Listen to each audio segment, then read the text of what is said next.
All right, well, it is 10 a.m. here on the West Coast in Irvine, California. We got some clouds in the sky, but relatively sunny day. Good day for a webinar. Right on. So, my name is Rex Roberts, and I'm the digital media artist here at Luxion, makers of KeyShot. I'm sure you guys are all aware that we have recently released KeyShot 4, so very excited to share some of my knowledge with you guys and show you some practices and principles to help improve your 3D renderings. So as a reminder, a recording of this webinar will be available on our YouTube page, youtube.com/KeyShot3D, and I'm sure you've also seen the newsletter here, but we've just added a new set of tutorials. Those are also available on our KeyShot page, and you can also link to those through our web page, resources, tutorials, and these are all the new rendering tutorials we've added. So stay tuned because we plan on adding some more advanced tutorials showing off some of the new features. And I'm sure we'll update you guys on all that good stuff in our next newsletter and in our blog posts.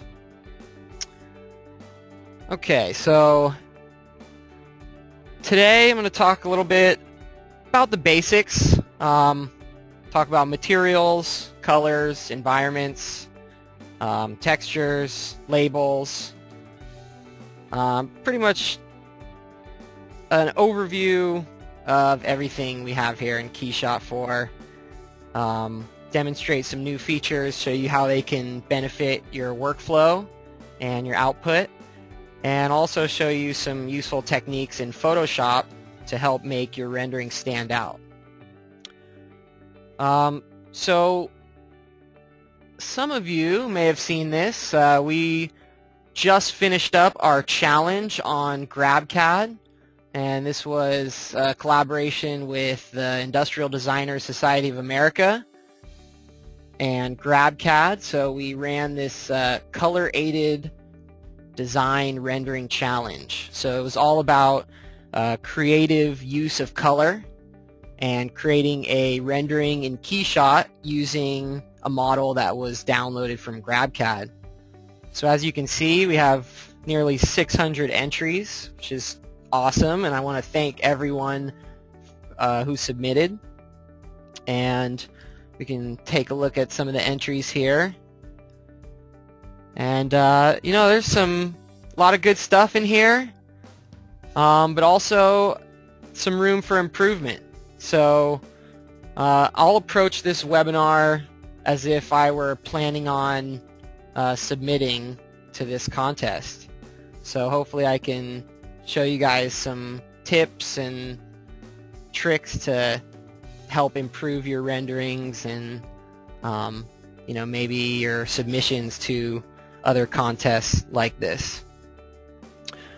So the first thing I notice when going through these is that almost all of the images are getting cropped, and you can see that by these logos that are in the corner. Those are getting cropped, and you know, I don't like to see that. I want it to be a nice clear image without getting cropped. You know, you don't have any control of the way these images are actually cropped here.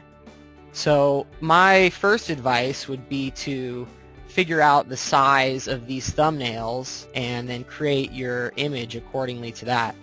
So I can't actually just save these images because they're links. So what I'll do is just take a screenshot, and I can take a I'm on a PC right now. I can take a screenshot of this window by pressing Alt Print Screen, and then I'll open up Photoshop, create a new document, using the clipboard as my size, and I will just paste my screen capture here.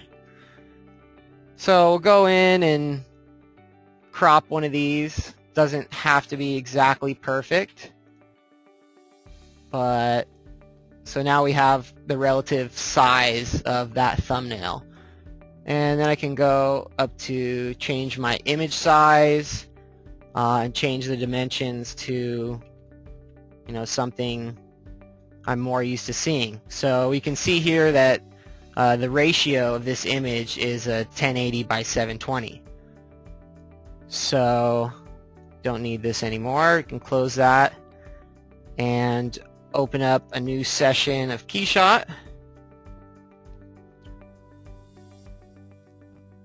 And the first thing I like to do is go up to my settings and set my resolution. So we know this final output will be 1080 by 720, and then we can go ahead and lock that aspect, so when you adjust your window it maintains that same resolution aspect.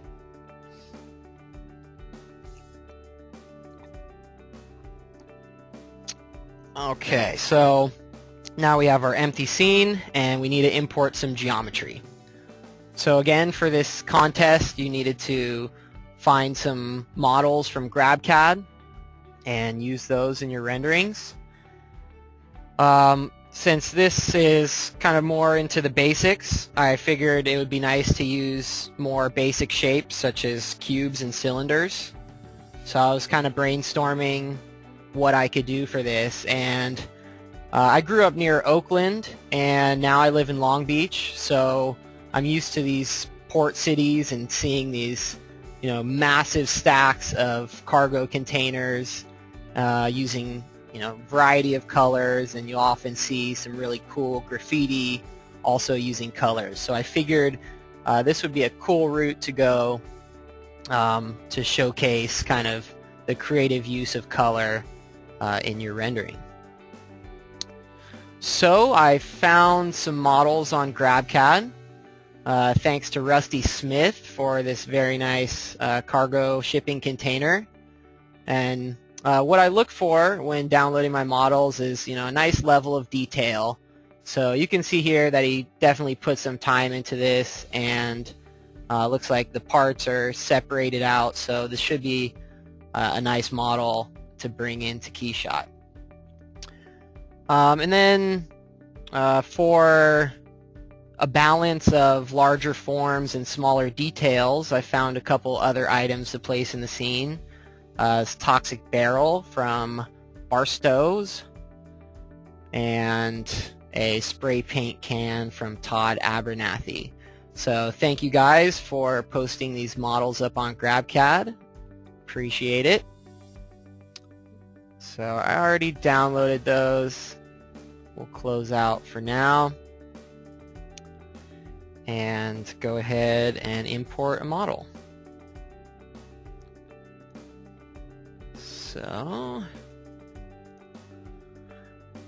So we have improved the import pipeline for KeyShot. So if I go ahead and bring in my container, we're given some options. So for the location, you know, I'll center the geometry and snap to ground because I'm not sure how Rusty modeled this. And then for the size, I would assume that he used realistic model units, but for something that's so large, such as this container, I'll actually use automatic size. And let me show you why while this imports here.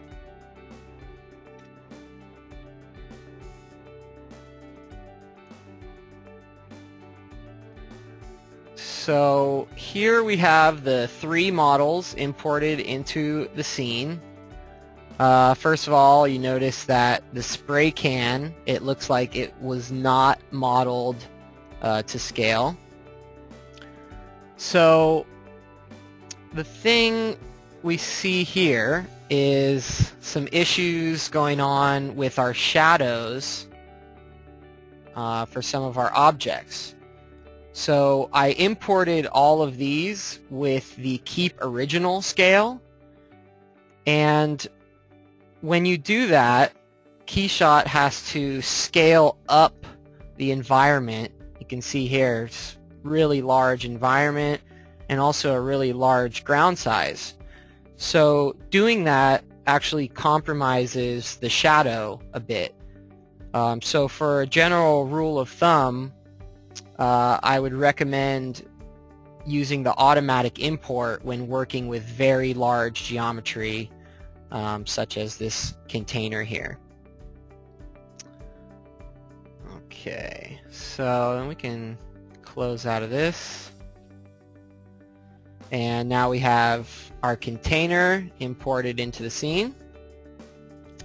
And we can continue importing our barrel.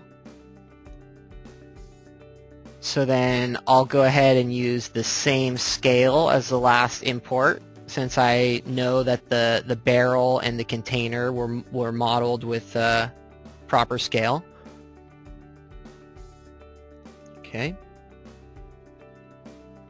And if we just highlight that model in our scene tree, we can see it imported centered in our scene. So let's just move that so we can get a better view of what's going on. And then we can import our paint can and bring this in as the same scale. Will not be accurate because we saw that it was not modeled with accurate scale units. So then we can just select our paint can in the project window and go ahead and reduce our scale to something a little more reasonable. Snap to ground and compare it, and that looks about right. Good enough for these purposes. Okay. I had imported all my geometry, my 3 models, the container, barrel, and spray can. And what I was doing is just cleaning up my project material palette. So here we have all the materials that are currently applied to our scene. And I'm just dragging and dropping some materials from the KeyShot library to assign them to parts and to help clean up this scene tree. So I know that obviously this same steel will be used for all these parts, so I will shift left click to copy the material. You can also do that in your right click menu. So yeah, shift left click and shift right click to copy and link that material. So as I do this, if you keep an eye on my material palette, you can see that that list gets smaller. So a little easier to deal with all our items in our scene here. I'm even going to go ahead and link all these materials together as well. And find a rubber for our handles. Okay. So it looks like we still have some parts from our container that do not have materials on them, but can't see exactly where those are. So what we could do is just right click on that material and select parts with material. So then you'll get your object highlight. So that part is an internal part there. So we can hide this door, and there we go. We see we have another set of materials inside. So let's go ahead and add another paint material to that. Choose like kind of a warm eggshell. And if we expand our project window, and expand the scene tree for our container, then we can also see which materials have not had a material already applied to them. So these are all interior parts here, and I'll select this part as well, so then I can just right click and link those materials. So now those are linked together, and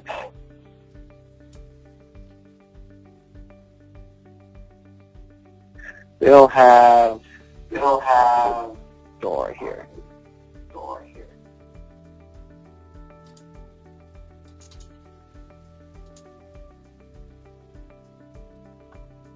Okay, so those are all cleaned up, and then we can go back and show all parts.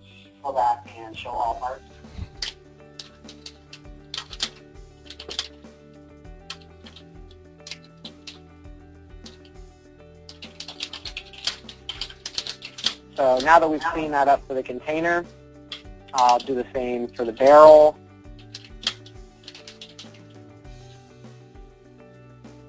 Don't think we need this liquid material, so select that in the real-time view and delete the highest level of this.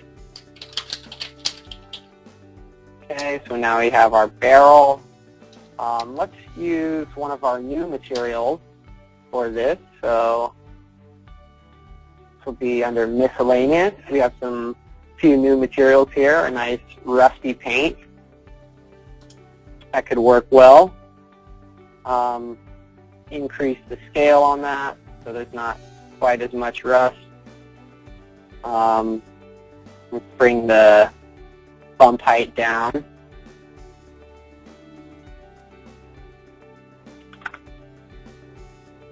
Okay, and let's move on to the paint can. So as you see, the paint can isn't centered in the scene, so when I mouse around, it's kind of awkward. So if I press Control-Alt left click, I can select this part as my lookout point. You can also do that in the camera tab by using this crosshairs button and clicking in your scene. So now when I dolly in, I'm focused directly on that model. It makes it really easy to work with that, especially in a scene where I have such a scale difference. So let's bring in some more materials. I already used that steel material, so I can simply grab this steel that I had applied to the container and drag and drop that onto my parts in the real-time view. And I'm going to go ahead and copy using Shift left click and paste that onto the rest of these metallic parts here. And find some plastics, or go to plastics, hard, shiny. Hey Josh, sounds like you have some background noise going on over there. Do you mind muting your headset?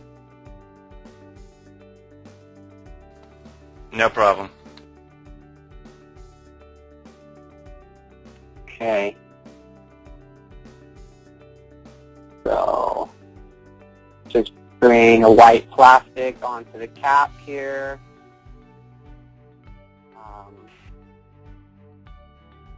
And make this black for now and link that to the tip. So the last material here for the paint can is the cylindrical body here. So let's apply a label and go to or double click on the material to edit and go over to the labels tab. I can add a new label by just checking the checkbox here or selecting the add label icon. And I will find this Krylon label that I found online. So while I'm here, let me just talk a little bit about my organization of my files. So what I like to do is separate my CAD into a folder, my renderings into a separate folder, and then in the folder with my BIPs, I'll also include any labels that I've created or custom textures that I've made for this scene and environment. So that way when you open up a BIP, KeyShot will automatically reference this folder for those labels and those resources. So in addition to your KeyShot 4 resources folder. So yeah, KeyShot's going to look in the resources folder as well as that location where that BIP is saved for any of those attached files. So let's bring in our label here. And we don't see anything happening yet, so we'll change our projection type to cylindrical. And now we can see it there. Looks like the scale is a little unproportional, so we'll increase the Y values and kind of use these circles as a reference. So those should be as circular as possible. And we can collapse our scale slider again and scale it up. And then we can check repeat so we get that label wrapping around our can.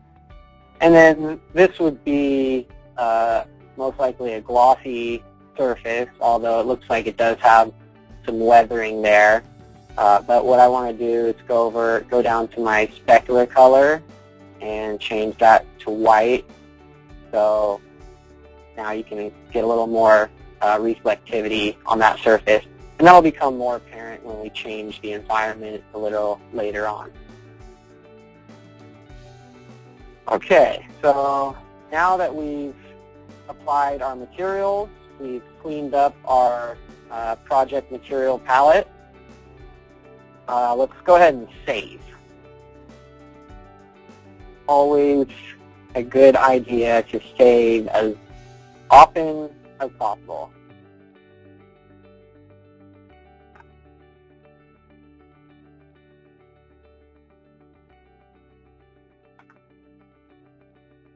Okay.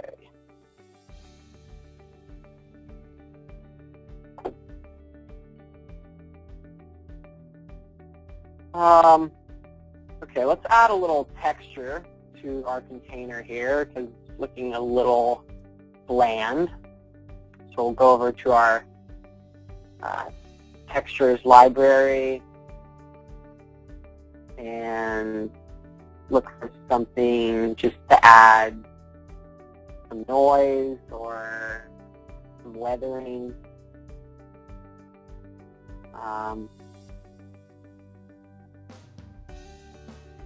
This galvanized texture should be fine. So we'll drag and drop that onto our scene. You can preview the different texture types here. We'll choose bump.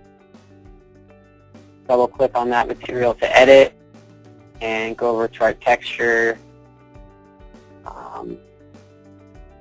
And although it's a very subtle texture, it makes a big difference in the end. Having the fine details is really nice to have that balance of the larger forms and the finer details. So kind of going back to the thumbnail views in the GrabCAD challenge, having those fine details helps draw the viewer's eye in and makes them want to click on it and see it larger. So I'm not sure if I like that texture, but for now we'll keep it, and we'll come back and dial in the textures when we have our environment and our lighting set up. So let's start setting up our composition here. So if you guys saw the image for the webinar, I have the containers stacked up. There's 4 wide and 3 high. So just go ahead and duplicate these a few times. And I'll select all of my duplicates and pull up the Move tool. I think someone asked earlier how to access that Move tool. So if you just highlight your parts in your model tree and go to the Position tab, you have the button for your Move tool located right there. So now we can start to arrange these. And I like to go to my camera and use orthographic mode and use these preset view orientations so I can clearly see exactly where these models are in the scene. Don't want to have any overlapping geometry. So we'll check that and then move R2. Do the same thing. And then move our last one here. Okay. So just keep on duplicating. While I set this up, maybe Josh, you can address some questions. Might take me a minute or two.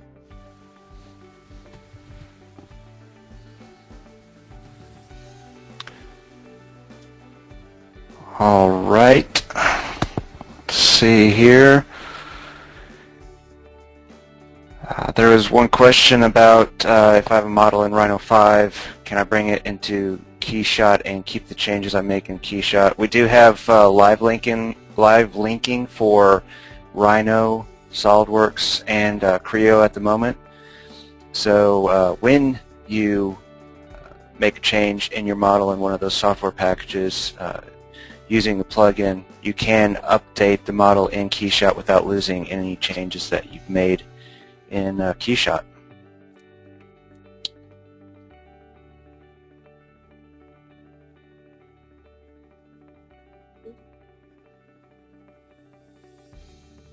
And some questions on linking materials. You can link and unlink the materials so that when you change one, the rest will change. And Rex will be showing some of that here. You've seen where he's duplicated the model and he's the materials go along with it. So he's going to be changing the colors to each of those. Yeah, so I'll go back to my perspective view. So now if we look at our materials palette, you can see that we have a lot of duplicates here.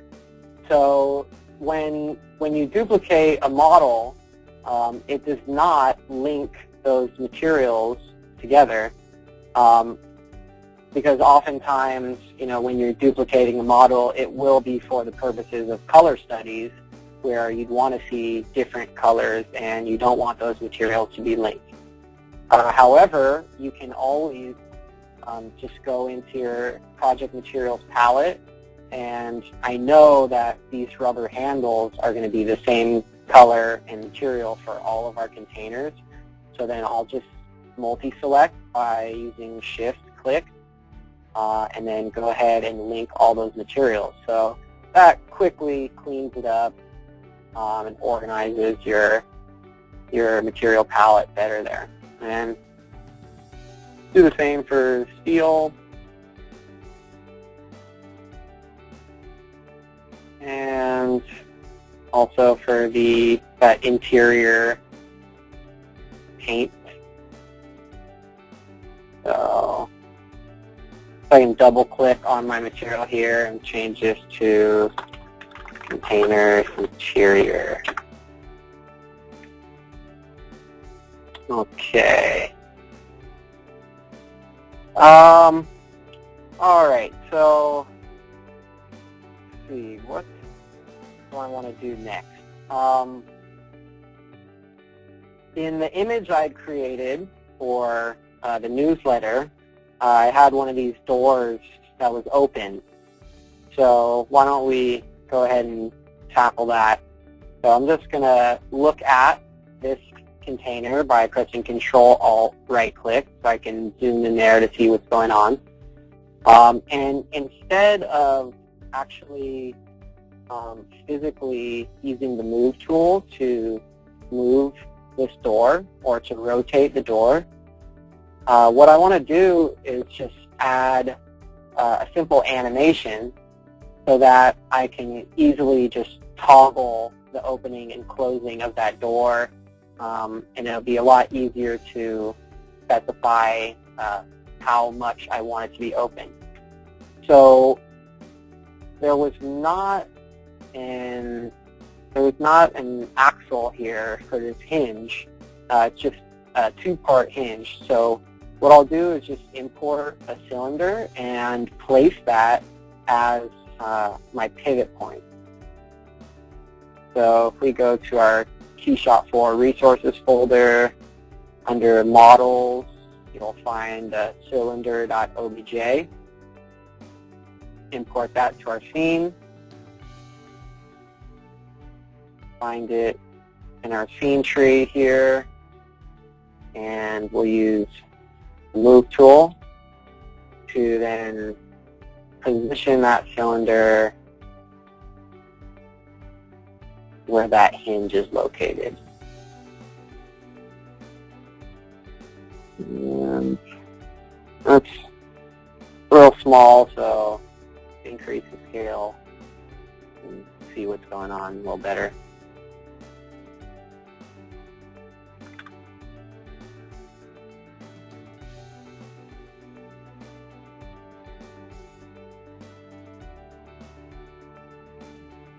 I'm actually going to stretch it out so it fits a little better, so it's not visible through that hinge.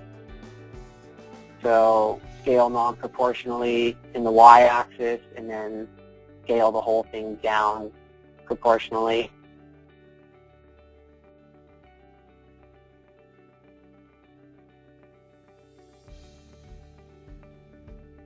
And just look at that cylinder and just continue to use the Move widget. If you ever experience the widget acting a little strange after scaling, try using the local axis, and that should resolve that jumping that you're seeing. So yeah, this can be a little tedious, so definitely something to consider when modeling is including geometry like this in your model if you do plan on having a hinge that opens and closes.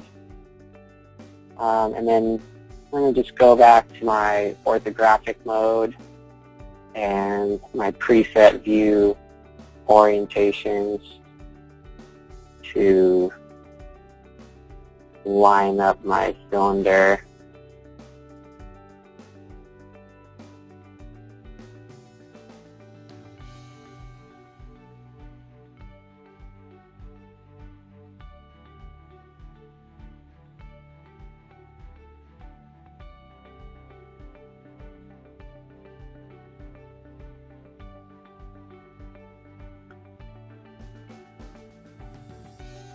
And if you do end up having some of that geometry showing here, you can always just edit that and say turn it to an emissive material and just decrease the intensity so it's not emitting any light, and then uncheck visible to camera. And these other parameters, visible just turn off that visibility of that geometry, so now it's not appearing in our scene anymore. So now that we have our cylinder placed there,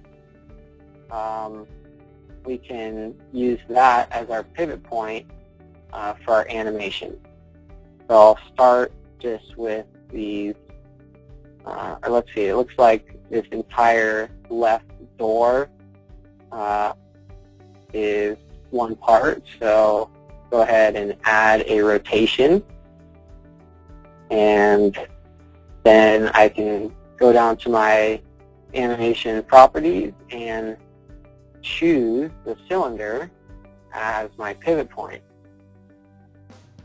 So I can toggle through my animation, and you can see that the axis is incorrect. So there we go, change it to the y-axis and to a negative value for the rotation. And there you can see we have our door now opening and closing. Let me go into performance mode. You can see that a little better.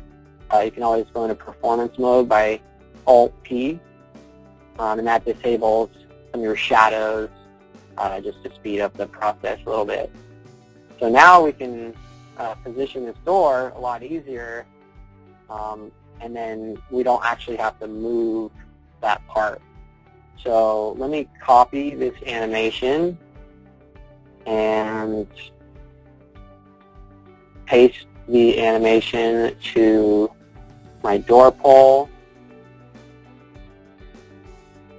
So I pasted the linked animation there. So now those are linked, and you can see there's still only one animation node here. And find the handle and paste the linked animation. So the handle actually went the other direction, so we'll unlink that animation and then just change that to a positive value. So now we have our handle properly positioned there on the door. Okay. So let me import a sphere. And I'm going to add a light material, one of our new physical lights, to the sphere, and place that inside of this container so you get that glowing effect coming out of the container there. I'm actually going to work in performance mode and make this a little easier for you guys to see. So there's my sphere, tiny little guy. Increase the size of that and use my move tool to position it inside of the container.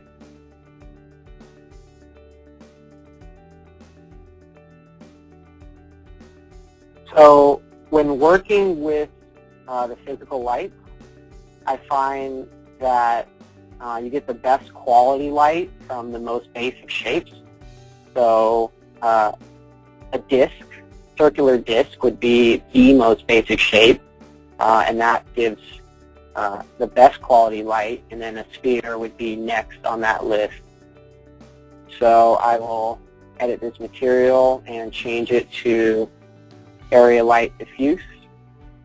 So now we'll have that light coming out of there. We exit performance mode so you can kind of see that happening. And I'll go edit, add ground plane to get a little more of that cast light showing on the ground surface. All right, so let's go ahead and add some of our labels here after saving, of course. So I will double-click on this top container to edit the material. So to my labels and add one of these little graffiti guys that I created on graffiticreator.net. So if I square myself up to this surface, I can select my label using normal projection, click position on my part, and increase the scale.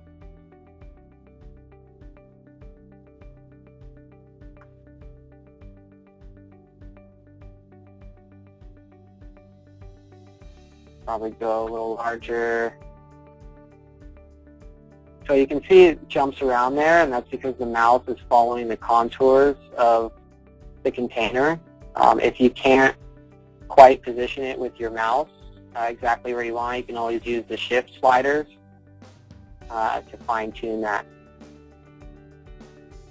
And then we'll change our specular to white. We get those reflections showing there. And we'll do the same for our other graffiti labels.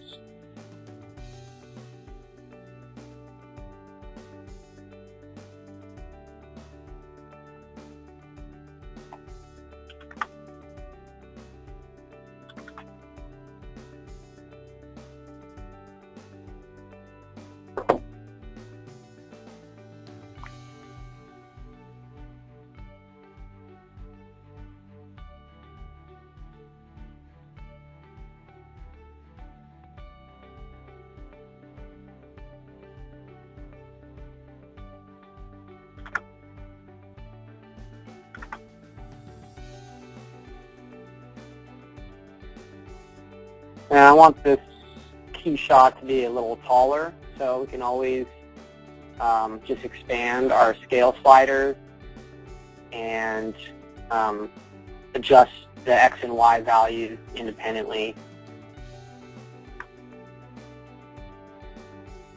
Okay.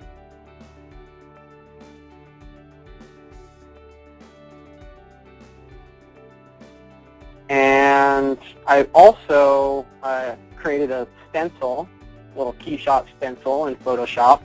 So let's go ahead and pause KeyShot so we can free up our processors and open up a new document in Photoshop.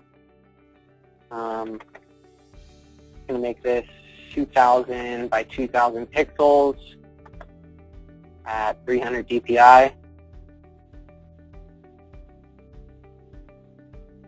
And I'm going to place we'll use the IDFA logo. Put that in there and hide the background.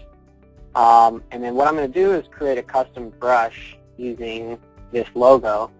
So if I go up to Edit, Define Brush Pattern, call this the IDFA brush, and now if we open up our brush presets, we can see we now have an IDFA brush here. So create a new layer, and you can use that as both a brush or an eraser. So then what I want to do is use one of these graffiti splatters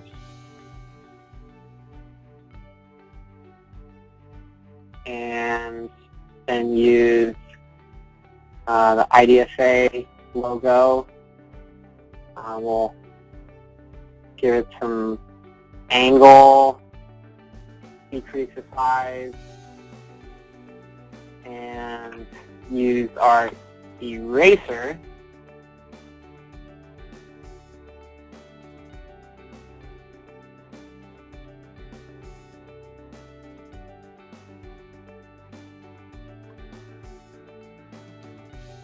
to erase out some of that spray paint splatter there. And let me quickly do the same for the KeyShot logo.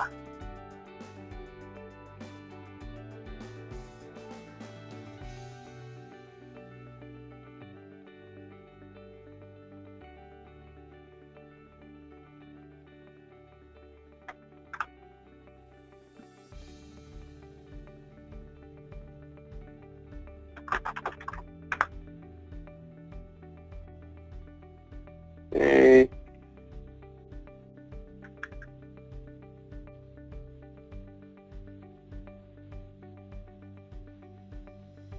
So there we go. Nice little stencil, and then we will save this out as a PNG. So we have a transparent background.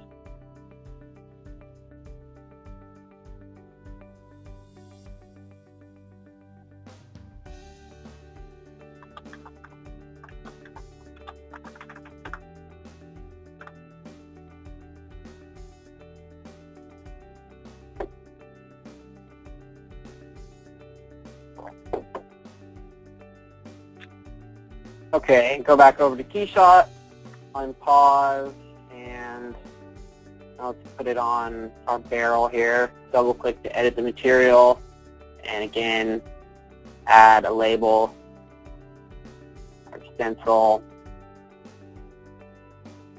And in this case, we could use cylindrical mapping type, but probably fine just to use the normal projection mode. And there we go. We'll increase the specularity. Okay. Let's move this barrel.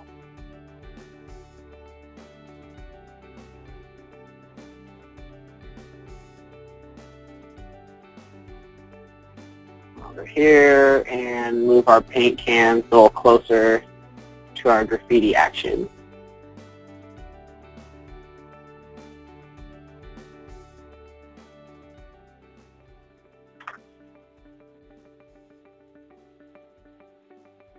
And I'm going to duplicate paint can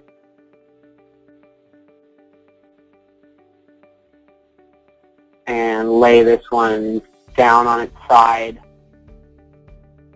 So if I hold shift while rotating the widget, it'll snap into 15-degree increments and snap that to the ground, and we can just delete this cap.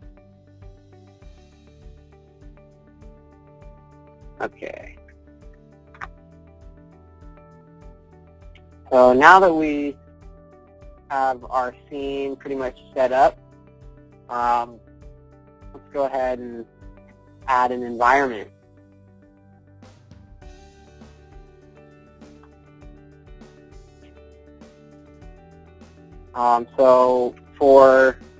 Obviously you'd find these containers in an outdoor type of environment. I like to use this urban environment that comes preloaded in KeyShot because it has a really nice, strong light source and helps produce these nice hard cast shadows. But we don't want this environment showing in the background, so we'll just press C to change that to a color, and we can also see that in the Environments tab here. But there's a lot of blue going on in our scene, so let's go ahead and just edit using the HDR editor and bring down that saturation. I actually want this to be a little warmer of a scene since I have this this red is kind of the focal color here. So we'll select colorize and just add a little bit of warmth there. That should be good. And save that out.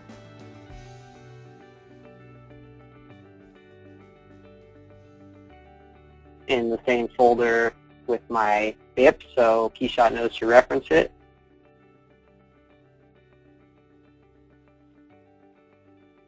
Okay. And we'll rotate the environment a little bit there because I want to see a clear definition of these separate surfaces here. So since I have this light emitting from this side of the containers, I want this side to be kind of in the shadow area. And then, we get some really nice cast shadows here. So we can start setting up our camera now. Add a little more dynamics to the scene, introduce a little twist.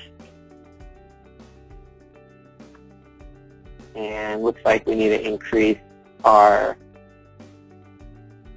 perspective, our focal length a little bit.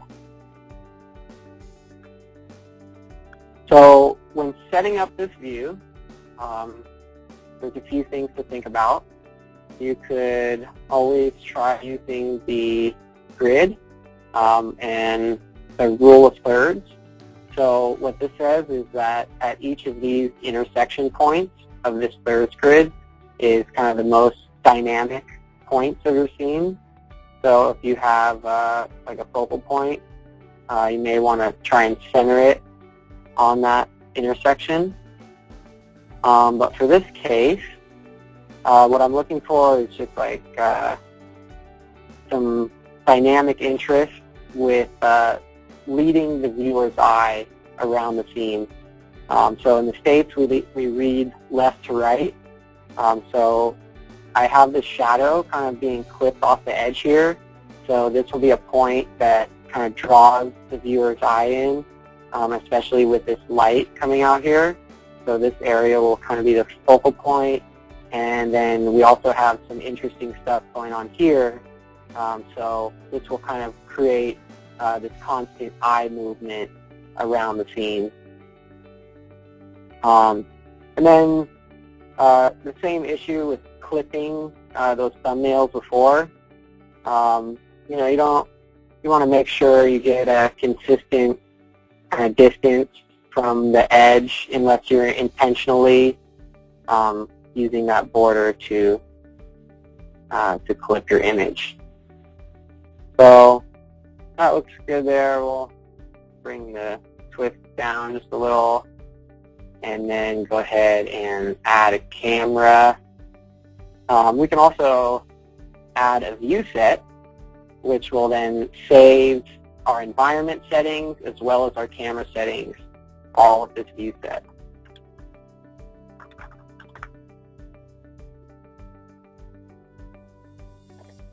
Okay, so let's go ahead and dial in some more of these materials and add some more interesting color. I had this as kind of a greenish glow. Actually, let's move the sphere back a little bit. Just a little. Okay, and then you can see with the ground plane there, we get a nice cast light coming out of this, out of the container. So since we saved our view set, we can always just toggle through our saved cameras by Shift N. And there we go, we're back to our camera view. And then we need some color breakup here. So we can just go to our new color library, new to KeyShot 4, and start going through and adding some interesting color breakup here.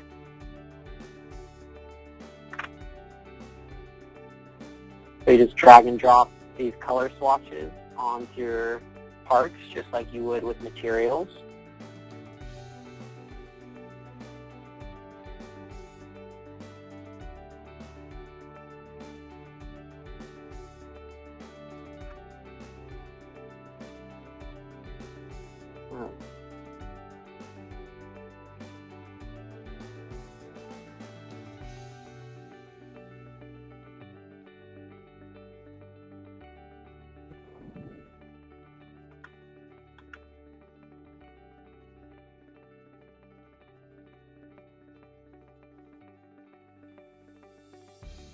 So it's already 11 o'clock. I'm just going to continue on and keep it rolling. Maybe we can address some questions before I do so. Josh, do you think that's okay if I just keep on working on this while we go over some questions? Yeah, sure. Go right ahead, Rex. We'll answer some more questions here. Let's have a look.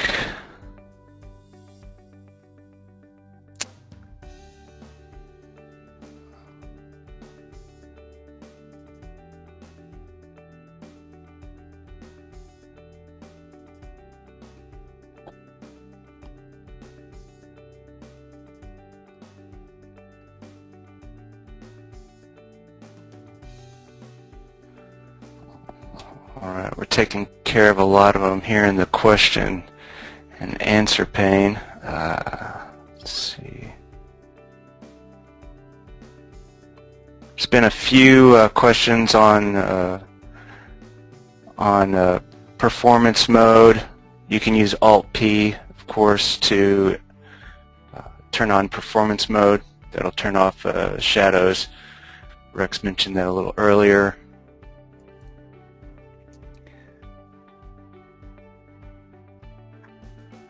And there's been some questions on duplicating objects. One of the best ways to do that without patterning, we don't have any patterning right now, so you can use the translate and the when you go to the object and double click on it, you'll see a positions tab in the lower part of the pane. You can translate with that to the exact dimensions that you need. Okay, and then, yeah, I do feel that the duplication process can be a little tedious. Right now, we do not offer like a duplicating multiples of a part.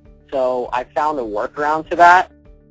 If I save this scene out, it will save this entire BIP, and then I can actually go ahead and import the entire BIP back into the scene. And instead of opening the file to close the current scene, I'll choose to just import the file, making sure that I keep the original location. So it places that new BIP right where this old one is. Don't need cameras. So this is kind of just a workaround for duplicating multiples. So now you can see that, you know, this was our first set here, and then I brought in this second BIP, so we don't need another ground plane. And then we can actually use our model sets. So these, the model sets still require some work, but for now, what you can do is, you know, add a new model set, and we'll call this painted. And then for these first set, or the original BIP, we'll just put all of these into that painted model set. So you can expect shortly to be able to multi-select and add groups of these to the model set.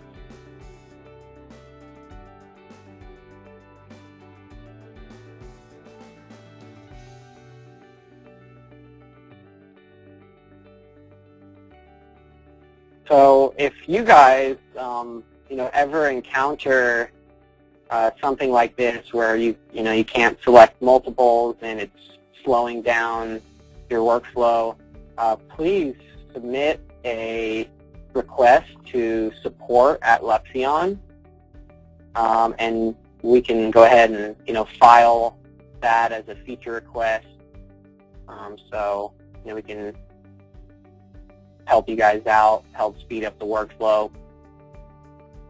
So I've applied those all to the painted model set. Now for our second group, I'll add a new model set, and they call this raw, and add the raw set.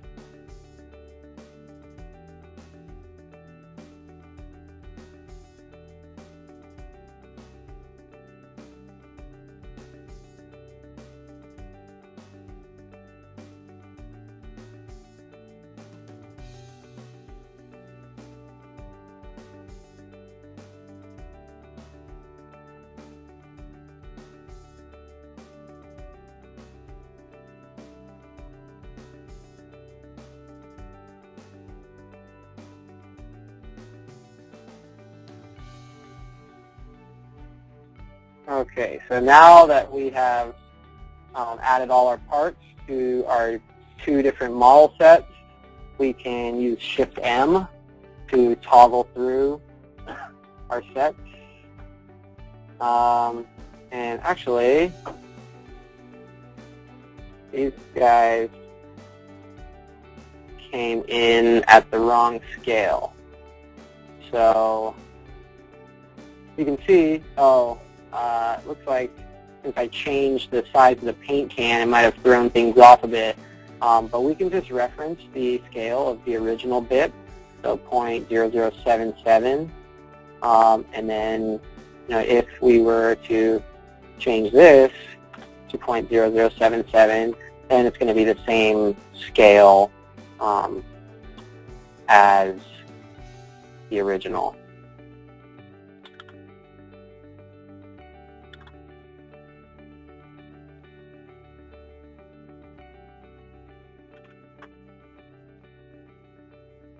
But that will take too much time, so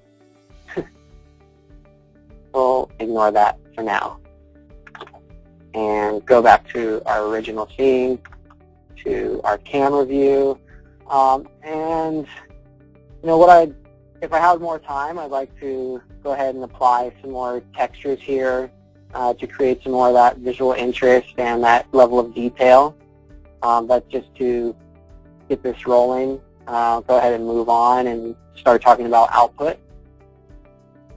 So I could just apply a backplate from my library here, but sometimes I like to just create my custom backplate in Photoshop and just output my rendering with a transparent background.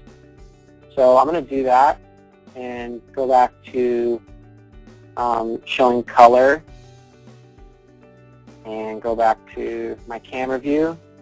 So since I do plan on overlaying my image onto another backplate, it's really important that when you render it out, you render with a black background color, because if you rendered with the white color, then your shadows would actually be like a light gray color. So yeah, we definitely want to set that background color to black to get those nice dark black shadows there. So let's go ahead and render this image out. And I'll send this through background so I can still kind of work in my scene and talk to you guys while we have an image rendering. And in this case, we can bring this size down so that it renders a little faster. And then since I set that original aspect, now I can use these different presets and it will remain consistent. So the 1080 by 720, want to save that out as PNG or a TIFF using the transparency. And I'll just save this to the desktop for now. So I'll use the default output settings. Almost, I'd say 90% of the time, I'm using advanced control. So let's go ahead and send this through. And I'll talk to you a little bit about the quality settings and how these different parameters would affect an image like this. So let's just make sure we have our image.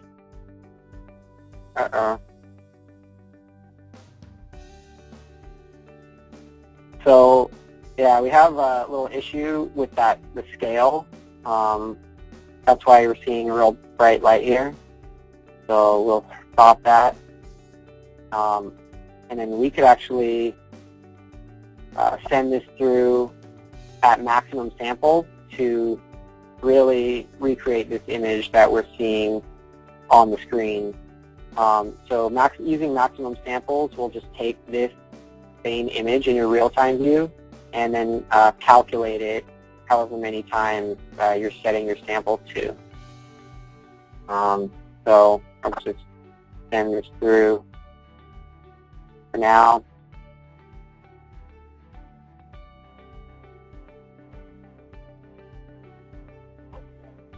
Like that.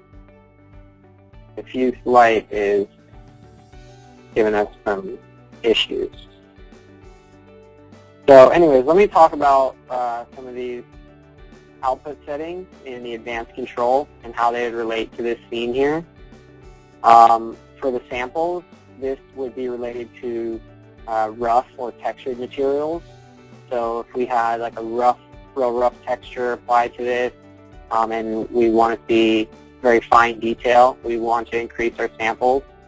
But in this case, from an image that's a little farther away, it's not as necessary. Ray bounces apply to transparent materials, so we don't have any of those in our scene. So we can keep that at the default value. For anti-aliasing, this would actually come into effect a lot with this scene because we have these high contrast values next to each other or overlapping each other. So for, say, this blue edge that we have against the black background, there might be a little edge roughness if we keep our anti-aliasing at the default value. So we may just want to increase this to help smooth that edge a little bit there. And then obviously shadow is for the shadow quality. Before you increase your shadow quality, you want to go to your ground size. So if I change the background back to white, before you do start cranking up your shadow quality, try decreasing your ground size. Just making sure that you're not getting any shadow clipping. But now we've improved the quality of the shadow without increasing the render time. And then global illumination, we might want to increase that for our physical light here, just to get that quality a little better. And if you're seeing some graininess, you might want to increase that global illumination. And yeah, that's, Rex, yeah. What's the rule of thumb on anti-aliasing? What's the general setting for that? It's one question Tim has. Yeah, so it goes from 1 to 8, and if for me, usually I start just at the default value, and then if I do see some edge, like a jagged edge, like you kind of see here, maybe, yeah, if you zoom in, it starts getting more clear, so it actually applies. It applies a lot to this scene here with like this hard edge. So I would say for something like this where it's pretty noticeable in your real-time view, turn this up to maybe 3 or 5. And then you can always use the region render. So we can just like do a test on just this edge here. And we can, turn up our anti-aliasing to 5 and then have that render out. And then we'll just be rendering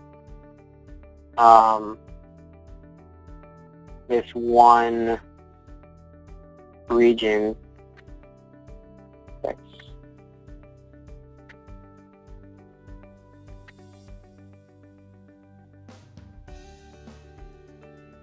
Oh, here it is. So here we've just rendered that one region, which was really fast. So then you can see, if that anti-aliasing quality was good enough for what you're looking for.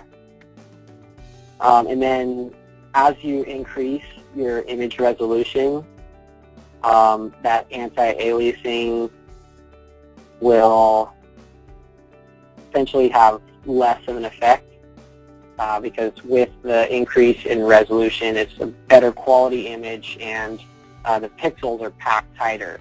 So that roughness is not as apparent.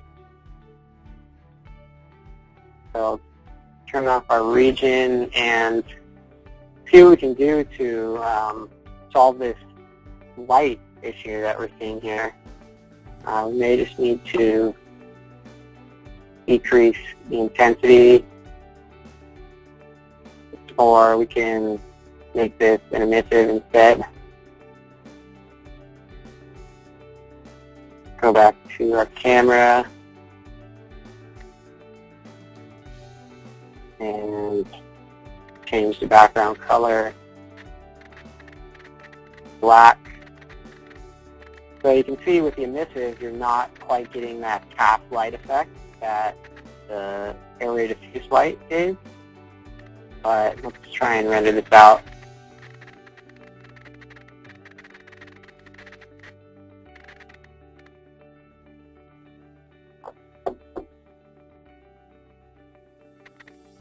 Okay, so yeah, that's looking a lot better.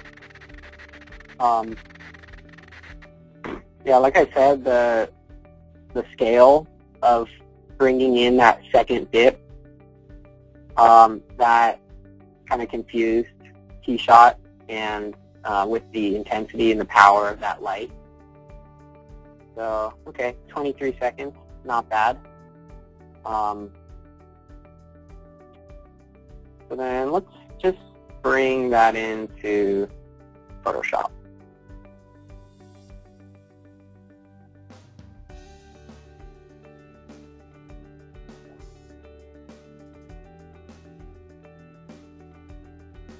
Okay. So let's throw a background in here. Start by just filling with a color. I think I use kind of a orangish red to kind of pull from this barrel and this red container here.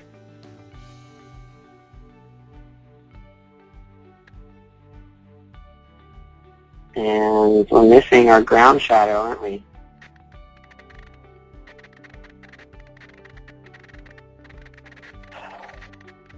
And what I like to do is add a vignette. So I'll use my marquee selection to get a consistent width around this border here.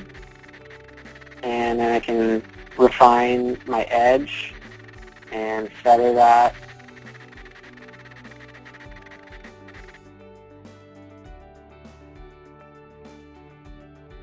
Okay, and then if I inverse my selection by Control-Shift-I, I can then fill with black to create that vignette effect.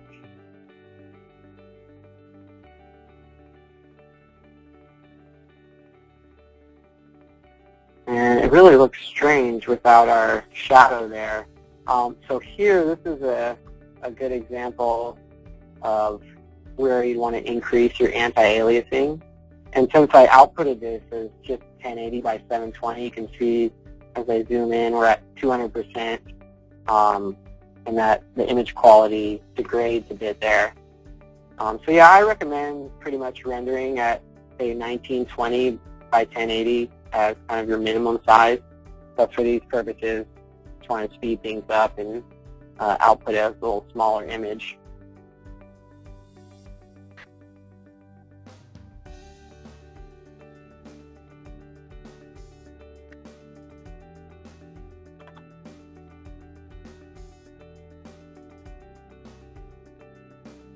Okay, let me see if I can render this out again, making sure I have ground shadows, and since I have a ground plane in here, make sure I have some shadow color showing. Actually remove this since we're not using the physical light, but let's see if we can get a shadow.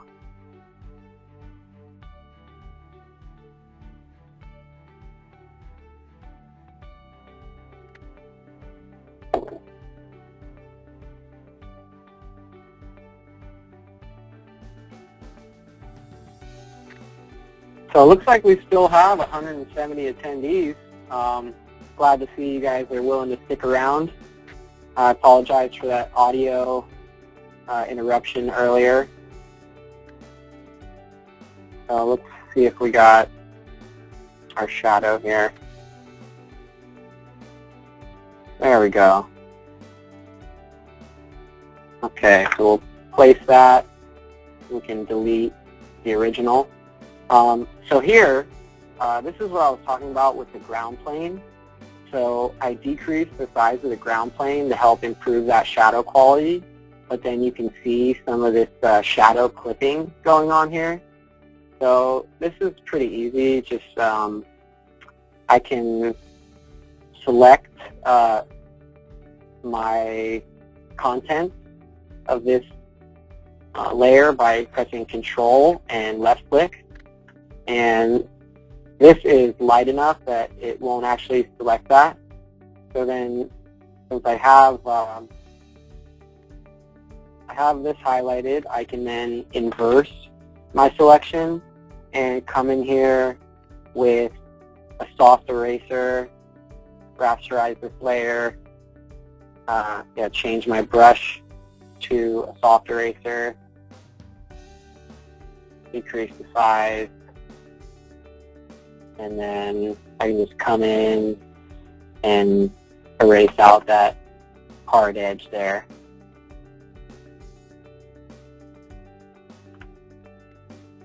And then I still feel like it needs a little more pop, so I often like to use another color on top of my background.